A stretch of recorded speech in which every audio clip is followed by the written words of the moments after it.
So, Sing Street, you're here for the Dublin premiere tonight. Are you looking forward to it? Absolutely. Yes, yeah, we're delighted. yeah. We're so excited. I'm so excited to bring the film home Yeah. to Dublin and in the Savoy, which is just kind of like, in a way, it's our local cinema. I mean, for me, it's just where I go with all my mates to go see a film. So I'm very excited. 600 seats of people Yeah. anxiously waiting to see the film. Yeah, Yeah. it's going to be great. It's opening the film festival as well, so I mean that's a very prestigious thing to do. And then you've had great festival success so far with Sundance. With Sundance, we went was to amazing. TIFF Next Wave last week as well, and it just went down a bomb. Both places, especially Sundance, just they loved the movie, and it was just I think it was always just that kind of film that was just a bit of fun compared to all the other kind of independent films. There were just quite. Our film was just good crack. Very and feel good. Feel yeah. good. Well, as everyone said that they left to kind of toe tap. Yeah, absolutely. Yeah, exactly. Spring in your step. Songs are so catchy. They're so good. They're I'm good. still after the soundtrack. Yeah, I've been singing "Drive It Like You Stole It" since it left. Oh, Since it left. so great. Yeah, it's a good tune. So yeah, I went looking then after I was watching. I was like, the soundtrack's not out yet. When is the soundtrack? Yeah, no, it's good. It's gonna be good. So in terms of I know that Gary Clark was involved in the writing of the films. Did you, your musical background, did you get to do any of the music or to have any input on the music? I sang on the tracks, and but for writing the music, I didn't do anything for writing the music. There was all up to them. I wasn't part in writing the music, unfortunately. Thank God they didn't allow me to do something with the music. Because 14-year-old me trying to write 80s music wouldn't have gone down well. But it was good fun. I loved recording the tracks. They were just really fun songs to sing, and they were challenging, and it was a bit of a challenge for me, especially because my voice had just changed and it was changing. And so it was really fun. We had a great time in the studio. Looks it on screen. It looks like you had a fun time, and you too as well, Lucy. It looks like you because you're like, you have to be the sort of object of affection. So you're in frame a lot, and you light up at the screen. You look remarkable, and you can see why his character is so infatuated with you, which is quite interesting to see.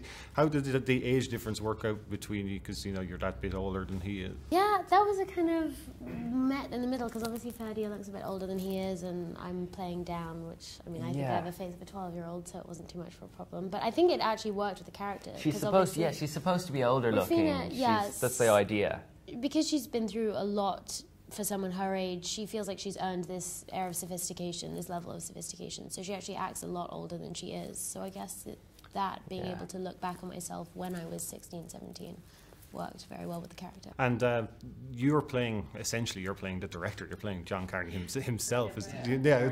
People keep telling me this. I didn't know that on set, so there wasn't much pressure on me. I mean, I did kind of. There was word going around. There was word going around that it was his brother that I was playing, but I wasn't. It wasn't actually a thing on set. I was just kind of like playing this character, Conor Lawler, and it was just kind of, I wasn't trying to be John, so there wasn't any pressure on me there, and I don't think John wanted to say it to me because it would put pressure on you. And he wasn't to influence you then. Yeah, absolutely. So I was just playing Conor Lawler, and it was a different character. It was just a fictional character that was never real. In my head. I was saying to some of them earlier, I was talking downstairs with some of the other journalists, and I was asking them, do you think that the entire film is actually a dream sequence? Oh. Interesting. Well, I suppose you can say that about every film. Yeah. This entire film is and then he wakes up and he's still alone. Wakes up, yeah. Essentially, he saw her on the first day of school, and then everything else after that is imagined. That's an interesting take. That's a very interesting take. I need to see the film again. I can see where you come from with that, because it is quite over the top what they decide to do at the end and everything, and I think that's what makes it really. Yeah, exactly. So I think that's what makes it so fun. Nice. You do have those little dream sequences within it. Within it, yes, yeah. I suppose it is a dream sequence for John, because John always said that the film was like his story if he did everything he wanted to do. As a 14-year-old kid, and maybe that's what kind of John was thinking. Up to that point, that was basically John's story. And when he sees Rafina, then they were his plans, but they never worked out very well. The two of you were lucky enough to avoid the 80s. What did you think of trying to step into the period?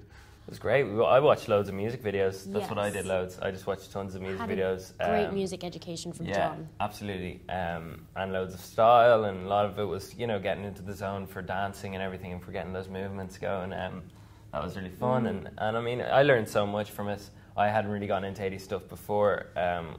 because I was only 14 at the time as well. I'd never really gone as far as there. But that's the great thing about our jobs as well, because, I mean, obviously, as you say, we missed the 80s, so doing this film is a kind of like behind-the-scenes history lesson. In a way. Absolutely. So getting totally immersed in that time, Especially down to 80s hair, makeup, and all of that. So it's and 80s in great Dublin fun. as well, which is in a whole different story. Yeah.